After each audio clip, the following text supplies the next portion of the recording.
What's up, everybody? The Wizards get smoked like a cheap pack of cigarettes by the Brooklyn Nets. Let's talk about it next on Locked On Wizards. You are Locked On Wizards, your daily Washington Wizards podcast. Part of the Locked On Podcast Network, your team every day.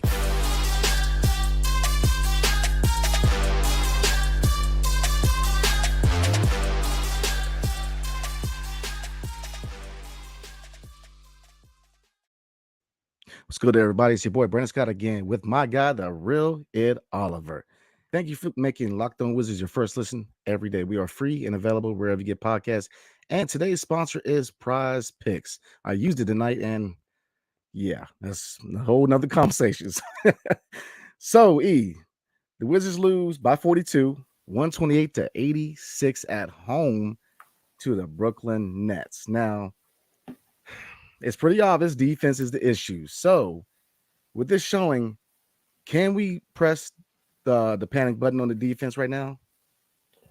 110%. I mean, we needed to press it before once DeLon Wright went out. And it's crazy that the whole season basically it looks like it depended on DeLon Wright. Nobody would have guessed that. But we're live right now, and Cave In already put a comment in, and his comment on YouTube says West must go. We're definitely going to talk about that. Or is it how Cave In his profile picture looks like Wes Unseld Jr. But yeah, tonight's showing was just embarrassing, man. The defense has regressed.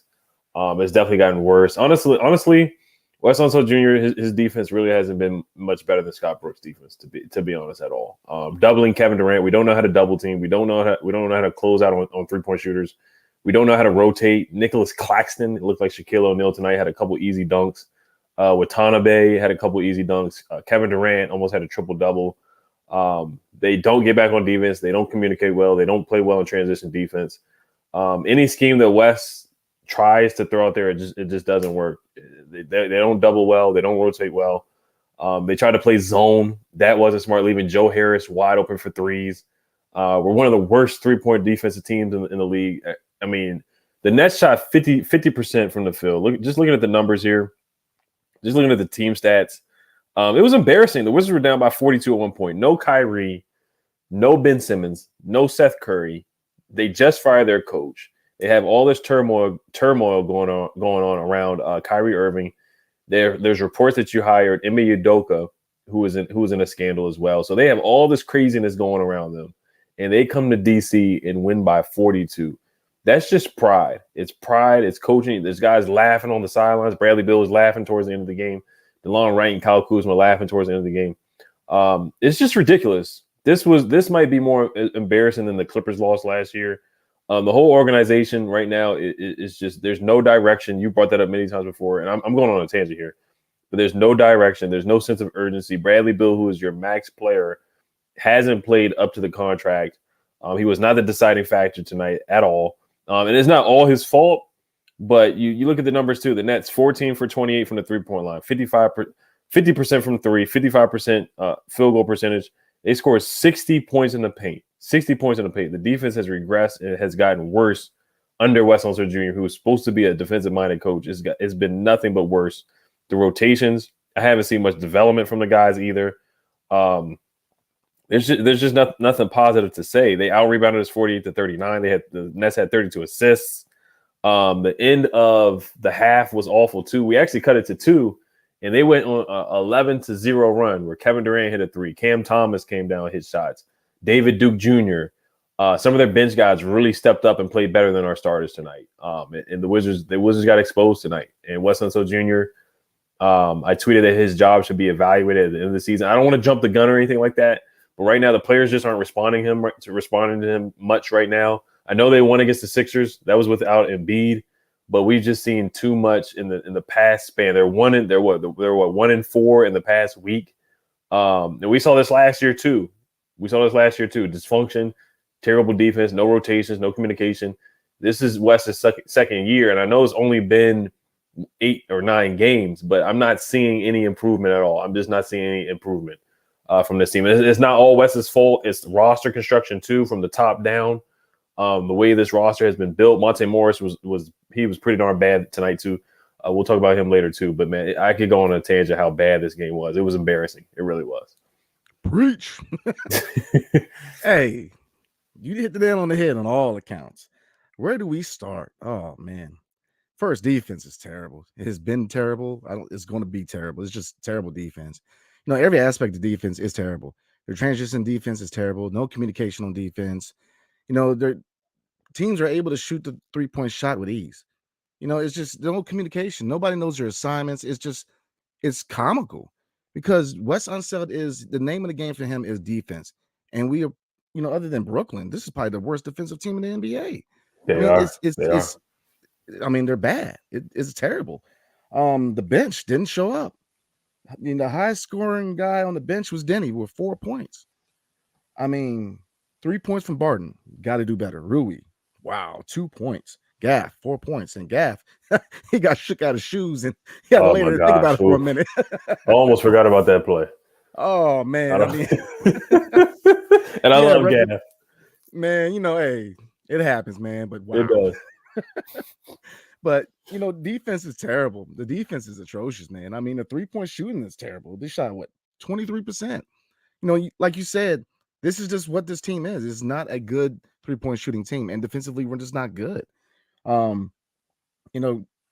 20 points, he contributed. But look, this whole having fun, I think Drew Gooden once made a comment. I forget what game it was, but he said that, Bill doesn't have to try anymore. He's got that contract. And I just shook my head. I'm like, what are we talking about now? Mm-hmm. No, you need to try more because you're getting paid how much? You're that guy. And you're laughing. You guys got blown out by 42 points at home. And you're laughing? Like, come on, man. What's that say to the fans? Because let's be real. The fans show up. This is where the money, look, the fans are a very important commodity when it comes to an NBA franchise. You keep playing like this, people aren't going to show up. It's just it is what it is. People are not going to show up to watch you get blown out by 42 points, and then you over there high-fiving it up laughing, man. It's like, come on. What are you telling the fan base? Everybody who, the supporters of Bradley Beal are saying, no, he really wants to win a championship, as opposed to the people are like, nah, he's in it for the money. What are you telling people? You're in it for the money. You're not. I'm just going to end it right there. So you can keep going, man. You can keep going. He's laughing to the bank, all right. He's laughing that's where he's laughing at. Yeah, he's laughing because he checked his account. Mm-hmm. Because it's crazy how that amount of money and you're laughing, it just rubs people the wrong way. Mm-hmm. There's nothing to laugh about. This is embarrassing, man. You just got embarrassed at home.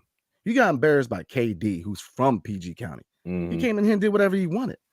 Like you said, there's nothing positive to really say. We were outplayed in every aspect of the game.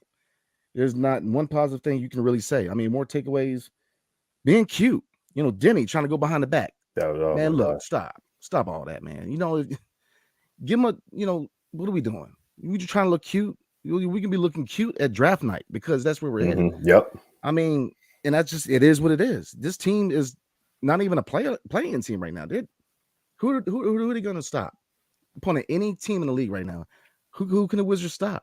Can they stop Oklahoma City? No, the SGA was carved this defense up. Mm-hmm. It's just, yeah, you go ahead, man. No, we can get a quick word from Prize Picks and then we'll probably wrap up and get to the comments. Yes, sir. Tonight's episode is brought to you by Prize Picks. How does it work?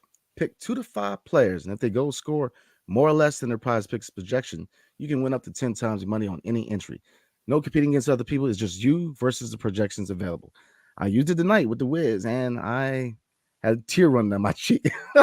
Prize Picks offers projections on any sport that you can watch. That includes the NBA, the NFL, Major League Baseball, the World Series going on right now, NHL, PGA, college football, men's and women's college basketball, soccer, WNBA, esports, NASCAR, tennis, MMA, boxing, Euro basketball, and more. Entries can be made in 60 seconds or less. It's that easy. Safe and fast withdrawals. Currently operational in 30 states and Canada. Download the PrizePicks app or go to prizepicks.com to sign up and play daily fantasy sports. First-time users can receive a 100% instant deposit match up to $100 with promo code LOCKED ON. If you deposit $100, PrizePicks will give you $100. If you deposit $50, PrizePicks will give you $50. Don't forget to enter promo code LOCKED ON at sign up for an instant deposit match up to $100. Thank you for making Locked On Wizards your first listen. For your next listen, check out the Locked On Sports Today podcast.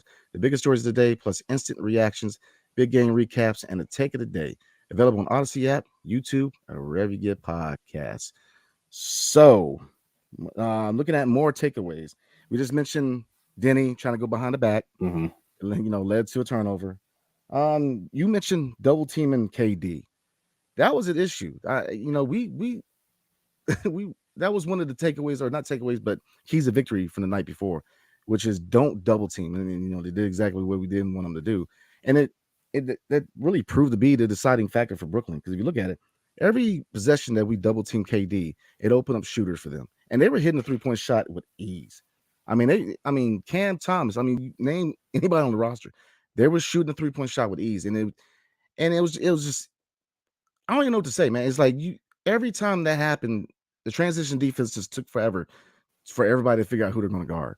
And then at the last minute, somebody will try to rush out there, but it's sloppy, it's slow, and the defense is pretty much non-existent. Mm-hmm. Yeah, it's non-existent. It really is. It's like layups for other teams. 3-point shots are like layups for other teams. That's how bad our defense is. Royce O'Neal hit 3 threes. Joe Harris hit 2 threes. Watanabe hit 2 threes. Cam Thomas hit 2 threes. Like I said, David Duke was 5 for 8, had 11 points. Cam Thomas had 17 points. He was a plus 36. Sumner had 11 points. So guys that normally don't get a lot of minutes, they stepped up and played well. They look better than our starters tonight. They look better than our draft picks from the last couple of years, to be honest with you. Rui, how much did he have tonight? 2 points. I'm not blaming him for the game, but, Denny, 4 points. Kispert, only 2 points. This is his first game coming back. Monte Morris was his worst game. It really was. It was hard to watch. He was a turnover machine tonight. He had 3 turnovers. Guys just looked faster than him. He couldn't stay in front of David Duke. He couldn't stay in front of Sumner. He couldn't stay in front of anybody. The offense was slow and lethargic while he was in there. Once again, I'm not blaming him, but this is another point guard acquisition. We're just in the twilight zone of point guards. We talked about they signed Isaiah Thomas. They brought in Trey Burke. They brought in Tim Frazier. They brought in Spencer Dinwiddie. They bought in, insert name here at the point guard position. It just hasn't worked ever since John Wall. Russell Westbrook had a good year here, but they just haven't been able to find a point guard to fit next to Bradley Beal. It's just not working. They keep bringing in, makeshift stopgap guys. It's not working. Monte Morris, he can't penetrate. He can't get into the paint. Can't push the pace. We have to have lineups without even having a point guard in there. And Bradley Beal's he's been having to play point guard. We tried point Denny tonight. That didn't work out. He had a turnover in transition, and he struggles to dribble with his left hand. Like you said, the behind the back pass was awful. Denny, you just got to go up strong, man. You got to go to the basket and finish through contact. You have to improve and do that. We just don't have a point guard on this roster. We just don't. We're lacking a point guard. We're lacking a floor general once again this year. We just don't have one. It makes it harder for everybody else on the court to get open looks and get open shots. They're struggling with that right now. So the roster construction right now is just not good. That's on Tommy. It's on Ted. It's on the whole organization. They got to look themselves in the mirror and say, hey, look, what are we doing? We got to pick a direction. Are we going all in to win? And are we going to make big moves? Or are we just going to rebuild, which is what they really need to do? And I said I wouldn't bring up the T word just yet, but I can't even say tanking because they may just be that bad to the point where they may have a record getting the top 5 pick instead of just the 10th pick or the 9th pick of the draft. So, but I did want to say some quotes. So Wes Unseld Jr. in his presser, he said, quote, our approach and competitiveness was not where we needed it to be to start the game. He also called the loss embarrassing as well. So, he's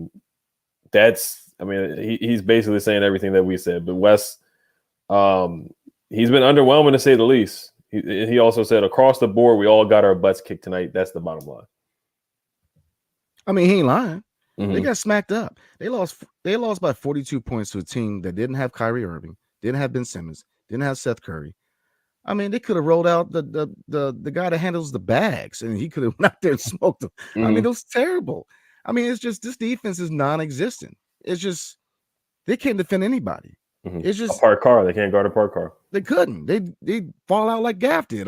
It's terrible, man. It's not much to really say. Mm-hmm. If you can't defend, then what are we talking about? It's just like you said, the way the roster is constructed, I mean, stop finding band-aids at the point guard position. Go find a point guard. Look, point guard is the quarterback of the team in basketball. Point guard's the guy. He orchestrates everything. You know, to keep bringing guys up who one have never started or started, just because of injury. Mm-hmm. Just what are we talking about? We keep trying to make guys the guy. Go get a guy. Go get a point guard. Stop playing around. I'm so sick of seeing a different guy rotating in and out of the point guard position. Monte's not it.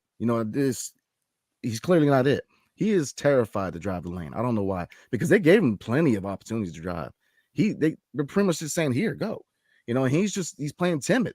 There was it's so obvious because there's a few times, especially in the first half, where the lane was wide open, and he just, what are you doing? You got to stop playing so timid. Bradley Beal, he is what he is. He's a scorer. He's not that guy. He can create his own shot, but he's not Donovan Mitchell out here. Let's be real. No disrespect, but he's not. Because that's a whole nother tier away. This team is what it is right now. You got a guy who is getting paid a super max contract.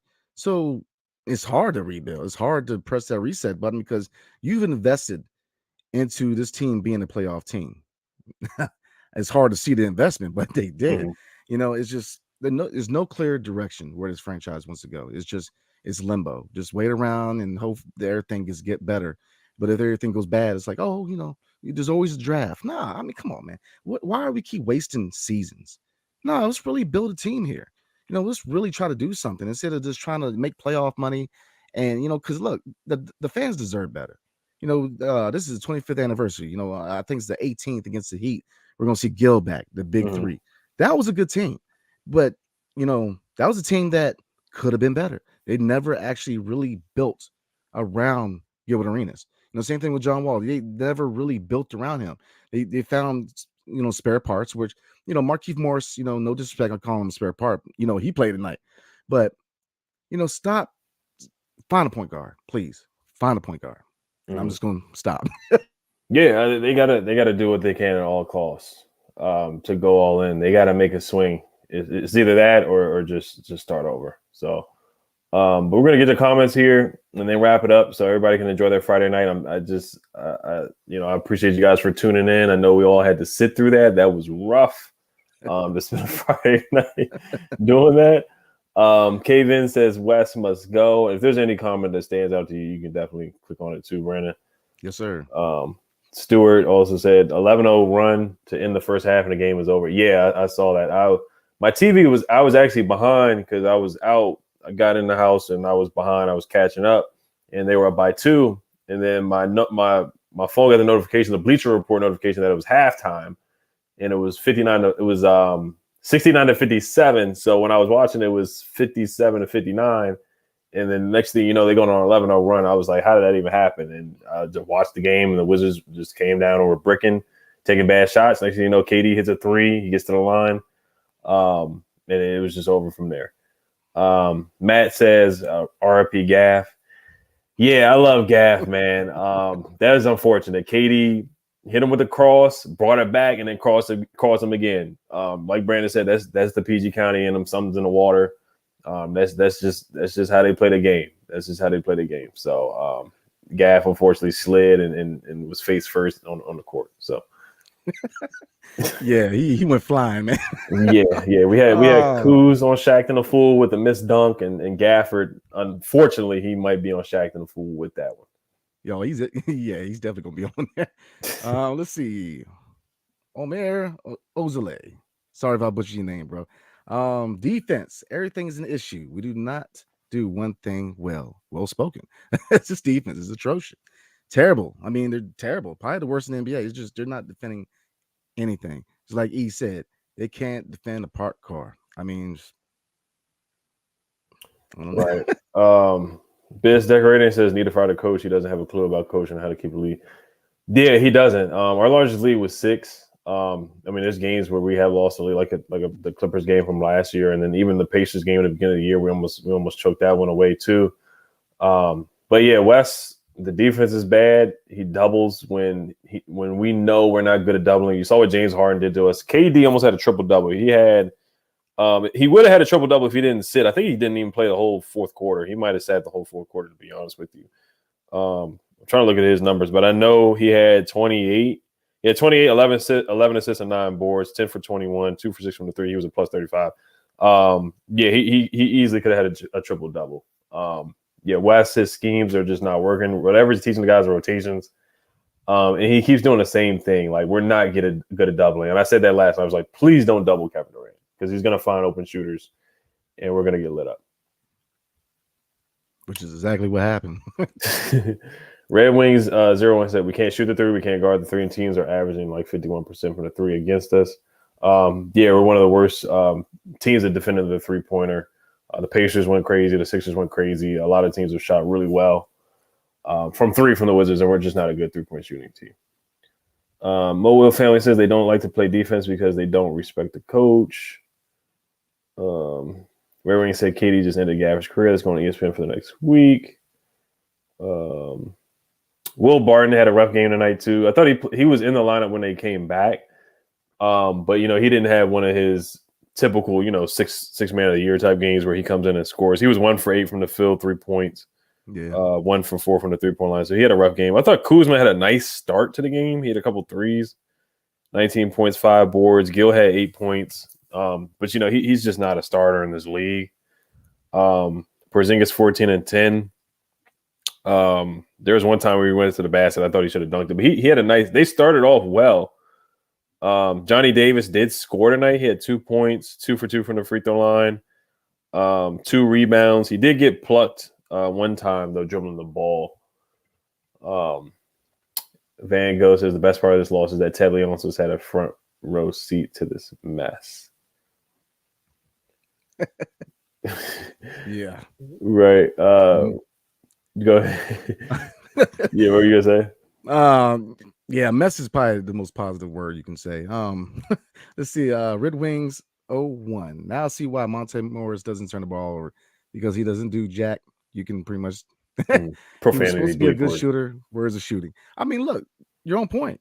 He was supposed to elevate the 3-point shooting. He was supposed to kind of push the pace, because we said it 1,000 times that the 2 areas we wanted to improve upon with the acquisition of Monte Morris and Will Barton was 3-point shooting and pushing the pace. Neither one has happened. It's just as slow that like it was with Dinwiddie. And Monte he is too passive. He doesn't attack the basket. Even with his 3-point shot, he's timid with his 3-point shot. It takes him forever to get it off. It's just, yeah, he's best fitted to be on the bench. And that, that's probably why he's not gotten that starting gig till now, because he's very limited, in the show. So right. Let me see some other comments in here. David Cornfield said the players are not the problem, it's the coach. Nazir Amari said we needed a point guard for years. Drew said need a new coach. West got the job because of his father. It's the worst new generation coach in the league. Yeah, there aren't a lot of nepotism hires in the organization. I mean, you can even say with Tommy, because when Ernie Grunfeld got fired, Tommy was an in-house hire. And I do think they should have tried to get somebody out. Now they tried for Masai Ujiri. That was a pipe dream. Then they tried for Tim Connolly. That was somewhat of a pipe dream as well. So I knew they weren't going to get Masai Ujiri from the Raptors. And I like Tommy. I think he's a nice guy. I think he's a good guy.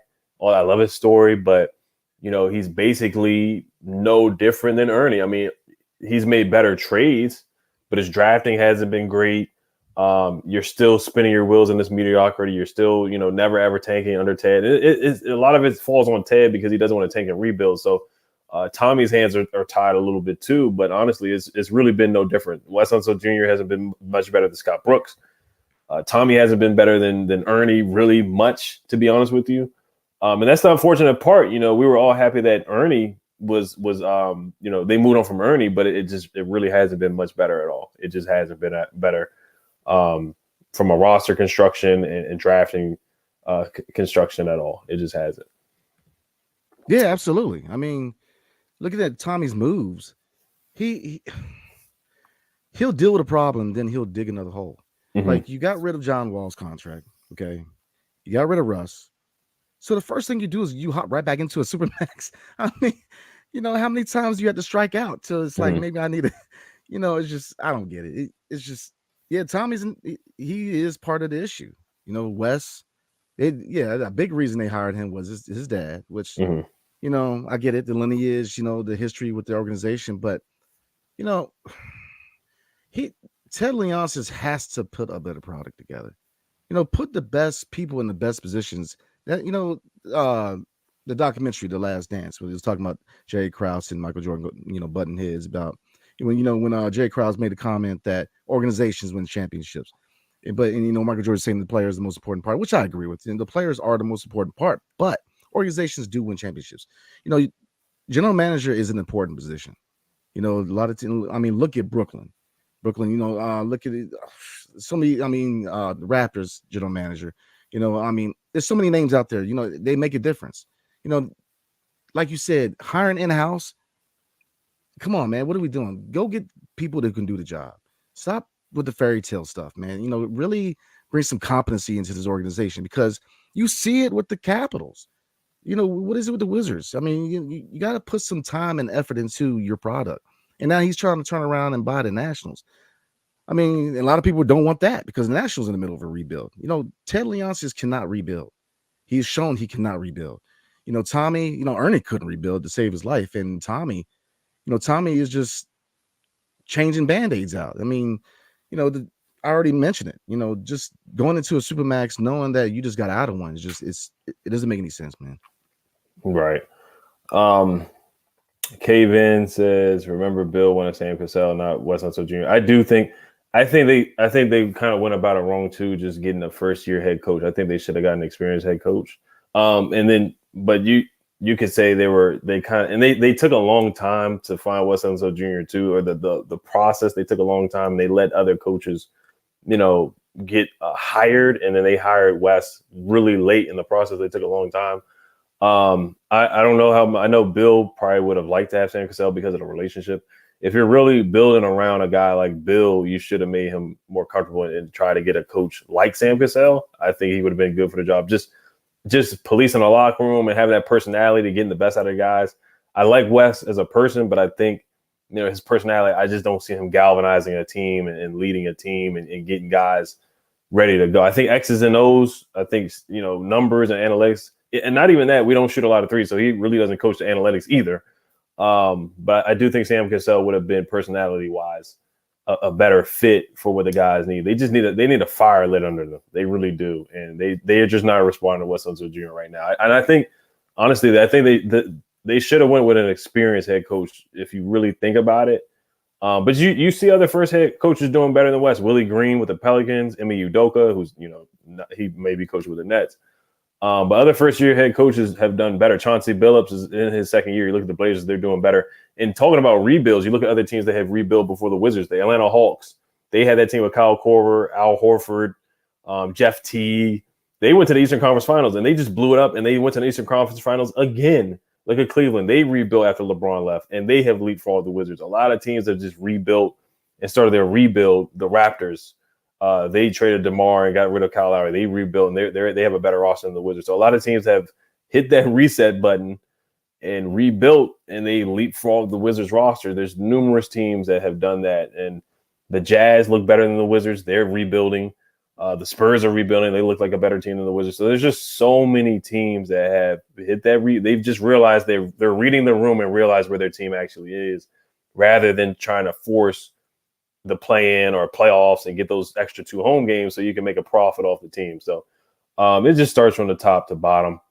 There was another comment that I wanted to see that I was going to read. Mo2 said, pick up Sharif Cooper, a guy on a 10-day contract will do more than Morris this season. He probably would. He probably would, to be honest with you. They might as well sign or bring up Chris Dunn. Let's see what he can do. Bring up Chris Dunn. Bring up somebody that can do anything, some type of speed to the roster. Let me see if there's any more comments here that I want to read here. Sidar said, I was so disappointed watching them live. I never thought I would tune into one of our biggest losses of all time. OBJ the Don says Tommy Shepard needs to be sued. We'll probably read 2 more, and then and then wrap it up here. Um, let's see here. Big B Viggy 630 says, "Why double KD when it clearly isn't working? Wes is not a good coach. Only has his job because of his dad." Yeah, we'll see. We'll see what happens with that. Yeah, the big three. I wouldn't call them a big three. They're still a solid three. Yeah, absolutely. Yeah, and they play. Who do we play? We got a back-to-back this week too, so it doesn't get any easier from here. They play the Grizzlies on Sunday night at 6, and then they play the Hornets on Monday, and then we got the Mavericks on Thursday. And the Jazz who are 6-3. We played them on Saturday. We play the Grizzlies again on Sunday. So the schedule doesn't get any easier. So we'll see how they respond. Man, I'm telling you, what I look, man, Bertans will come in and drop 40 on us. Could you imagine that? Yeah, that would hurt. That would hurt. Oh, man. Yeah, I mean, this was definitely a measuring stick win. It shows us that we have a lot of work to do. This defense is just horrendous. But yeah. But one thing I was thinking about before we wrap it up, is all the reasons we were talking about, the ownership and the general manager and the coaches. This team is comfortable where they're at, and that's the problem. They're comfortable. They have this small market mentality. It's not a small market. Washington, D.C. is not a small market. There are teams that are small market teams who have been successful. Look at the Cleveland Cavaliers. That's a team that, not many free agents ever really wanted to go to Cleveland. Even in the days of LeBron James, it was hard for them to build around him. So what did they do? They drafted well. They found these under the radar moves. And then when it was time to go, they got a Donovan Mitchell. Look at Golden State. Look at that nucleus at Golden State. That they're three of Clay and Draymond and Stephen Curry. They were all drafted. And we were in a position to draft every one of them. So drafting has to get better. It's just we got to stop having this small market mentality, like, oh, we're just going to promote from within, or we're going to hire a coach because his dad was here. No, go out there and get the right pieces to do the job. Stop trying to do these, small market moves. Just get the people that can do the job. I'm just going to end it there. Yeah, like a mom and pop shop. I mean, they really have to evaluate the scouting department, the drafting process. And it really needs a hard reset. They really need to have a hard reset, but we know they're not. So, but I don't want to overreact. It's hard not to, but like I said, I'll give it 25 games in, and I'll see where they're at. I'll see. I know they had the crazy 10-3 start, and then I was excited. So maybe they could turn it, being a little optimistic, but I don't see it happening. But I'll see where they're at 25 games in. And you look at other teams, they make moves. Like the Nets fired Steve Nash. They made a move they had to make. So would the Wizards have foresight and actually step in and make a move before it gets too ugly? So I haven't seen the Wizards do something like that before ever. So can they actually have some foresight and make changes to the organization before it gets too? And it's already ugly and done anyway. So, but yeah, we'll just wrap it up here. Food for thought going forward, definitely. But again, appreciate everybody tuning in, waiting up, chilling with us a little bit. Thank you for making Locked On Wizards your first listen. For your next listen, check out the Locked On Sports Today podcast. The biggest stories of the day, plus instant reactions, big game recaps, and take of the day. Available on Odyssey app, YouTube, or wherever you get podcasts. So definitely check out me and my guy, The Real Ed Oliver, on Twitter and Instagram. Like and subscribe, and tune in on Sunday as the Wizards try to bounce back against the Memphis Grizzlies. So again, thanks for hanging out with us. Have a good night and peace.